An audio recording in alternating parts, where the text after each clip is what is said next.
El 6 de noviembre de 1661 nacía en Madrid un niño destinado a protagonizar una de las vidas más tristes de la historia. Carlos, hijo de Felipe IV y de su sobrina Mariana de Austria. Tenía una hermana mayor, Margarita Teresa, y una tía carnal, María Teresa de Austria. Estas relaciones de hermana y tía tendrían graves consecuencias en el desarrollo del niño. Margarita Teresa había casado con el emperador Leopoldo, que a su vez era hijo de Mariana de España, hija de Felipe III. Leopoldo era el padre del archiduque Carlos, pero no era hijo de Mariana de España, sino fruto del matrimonio con su tercera mujer, Leonor Magdalena del Palatinado-Neoburgo. Los derechos sucesorios del archiduque así eran más cuestionables que los del duque de Anjou, ya que procedían de la cesión que, contra derecho, hizo Mariana a favor de Leopoldo. La Gaceta de Madrid del día 7 de noviembre de 1661 señalaba así el acontecimiento. Un robusto varón, de hermosísimas facciones, cabeza proporcionada, pelo negro y algo abultado de carnes. Apreciación que no era compartida por todos, ya que el embajador de Francia escribía: el príncipe parece bastante débil, muestra signos de degeneración, tiene flemones en las mejillas, la cabeza llena de costras y el cuello le supura, asusta de feo. Diferencia de pareceres que auguraban algo triste para España y que desde el primer momento ocasionaron en las cortes europeas avidez de información e inicio de conspiraciones. Estudios especializados indican que este pobre niño probablemente padeció el síndrome de Klinefelter, una alteración cromosómica que aporta un cromosoma extra que se caracteriza por aportar infertilidad, genitales pequeños, crecimiento de los senos y otras alteraciones físicas y mentales que le acarrearon graves deficiencias de todo orden a lo largo de su vida. Genéticamente, Carlos era el resultado fatal de cerca de 2 siglos de constante endogamia. En total tenía 6 tatarabuelos, cuando lo normal son 16. Y políticamente la triste representación del destino fatal que le aguardaba a España. Pero sus defectos físicos no fueron la única lacra que padeció quien fue rey a los 4 años, cuando aún le faltaban 2 para aprender a caminar.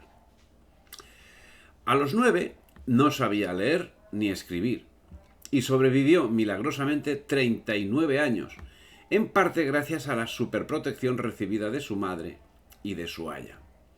Supervivencia milagrosa que impidió atender debidamente las cuestiones de Estado y posibilitó la descomposición nacional. Cuando en 1665 falleció el inane Felipe IV y ascendió al trono el decrépito niño, hacía 17 años que con los tratados de Westfalia y Münster se había cerrado en falso la guerra de los 30 años, que había significado para España graves perjuicios para la integridad territorial.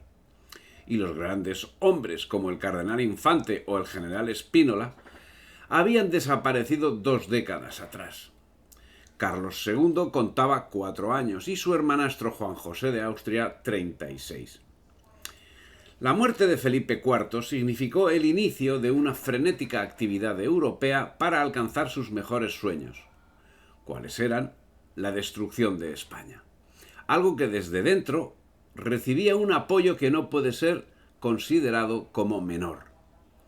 Si nefasto había sido para España el reinado de Felipe IV, se anunciaba con el nuevo rey, niño y gravemente enfermo, un periodo de convulsiones que se extenderían no solo a lo largo de España, sino en toda Europa, donde se esperaba el momento de acometer lo que desde siglos llevaban pergeñando: la destrucción y el troceamiento de España. Esos designios estarían auspiciados por la propia reina Mariana de Austria, que más afecta a los intereses de Austria que a los de España. No tardó en poner en manos del jesuita alemán Juan Everardo Nitzar, a quien, sin consulta previa y violando las leyes, nombró inquisidor general, el control del gobierno. Con una nobleza sin mucho espíritu, se acababa de conformar el triste cuadro de una España que había dejado de ser el faro del mundo. En ese contexto, el emperador Leopoldo y Luis XIV signaron el primer tratado de partición de España por el cual Francia pasaría a poseer Flandes, mientras Leopoldo quedaría como rey de España a la muerte del enclenque Carlos II. Pero si la guinda iba a esperar, no tenía por qué esperar el resto de la tarta. Así, el año 1667, Luis XIV de Francia reclamó Flandes, Brabante y Franco Condado como supuesta dote de su mujer, y en un paseo militar invadía Flandes y tomaba el Franco Condado, al tiempo que invadía Cataluña.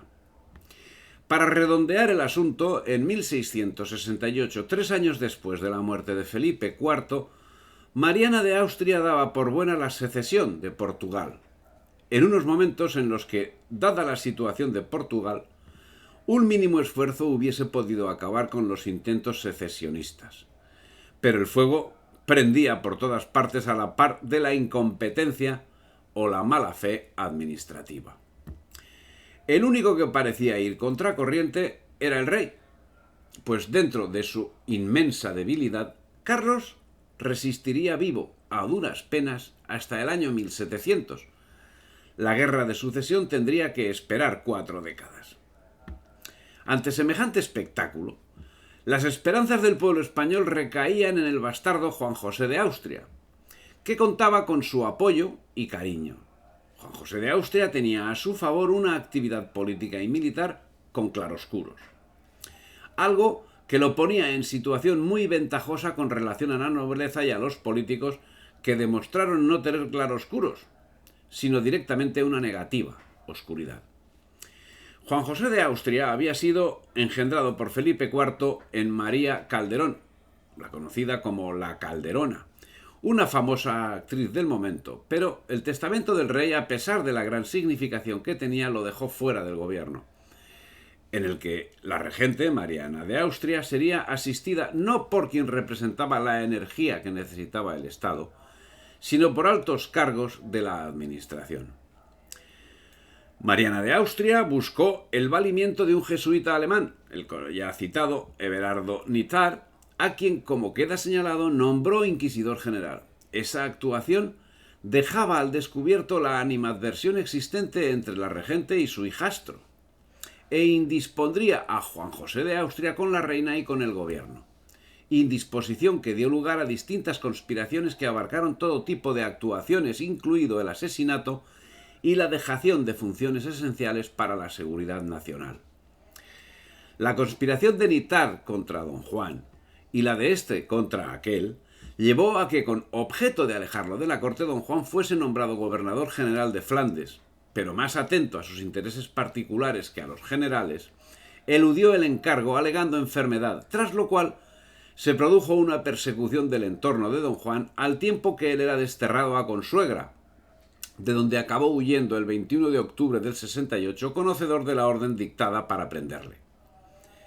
Pero don Juan tenía la simpatía del pueblo y del Consejo de Estado, quien aconsejó apartar a Nitar y recibir a don Juan, que había huido a Cataluña, donde recibió todos los parabienes en recuerdo de su estancia anterior con motivo del fin de la Guerra de los Segadores.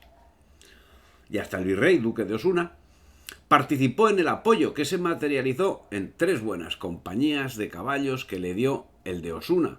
Aclamábanle a su tránsito los pueblos catalanes, y al acercarse al Ebro, por más que la reina había prevenido a los estados de Aragón que no le hiciesen ni festejos ni honores, salieron muchísimas gentes de Zaragoza a recibirle, e hizo su entrada en la ciudad en medio de aclamaciones y gritos de «¡Viva el rey! ¡Viva don Juan de Austria! ¡Muera el jesuita Nitar!». Tomó don Juan en Zaragoza hasta 300 infantes, y con estos y los 200 caballos y otras personas armadas, criados y amigos, se encaminó hacia Madrid, llegando el 24 de febrero del 69 a Torrejón de Ardoz, distante 3 leguas de la capital, donde hizo alarde de su gente. Exigió don Juan la expulsión de Nitar, al tiempo que el pueblo de Madrid apoyaba su exigencia, lo que se consiguió por decreto real al siguiente día, 25 de febrero, saliendo el jesuita en medio de los insultos de la gente, no llegando a ser agredido físicamente gracias a la escolta que le guardaba. Entretanto, un joven con aspiraciones, Fernando de Valenzuela, se hacía hueco en la corte a la sombra de Nitar, participando y sufriendo en forma de disparo en un brazo las consecuencias de las conspiraciones. Acabaría siendo primer ministro. Pero la defenestración de Nitar no significó el encumbramiento de Juan José de Austria, que no supo o no quiso culminar lo que había iniciado y que tantas expectativas había creado en el pueblo español, sino que aquel sería sustituido por Fernando de Valenzuela y Enciso como primer ministro, mientras él, cumpliendo órdenes de la reina, se retiraba a Guadalajara, desde donde continuó haciendo exigencias sobre reformas políticas y de carácter revolucionario. Incomprensiblemente, Juan José de Austria, que había presentado un auténtico programa de gobierno como respaldo a su acción militar, hacía marcha atrás. Hubo un momento en el que todo hacía indicar que iban a cambiar las cosas, pero don Juan se conformó cuando fue nombrado virrey de Aragón, y la decepción del pueblo fue general. Carlos II asistía al Consejo desde 1675, cuando todavía no contaba 14 años. 2 años después, y con su apoyo en enero del 77, entró don Juan José en Madrid, lo que ocasionó la huida de Valenzuela, quien finalmente fue detenido y desterrado. Moriría en México en 1692, al tiempo que la reina Mariana era alejada de la corte. Pero las expectativas que todos tenían en el gobierno de don Juan de Austria, de Juan José de Austria, fueron frustradas por una actuación que no concordaba con lo que de él se esperaba.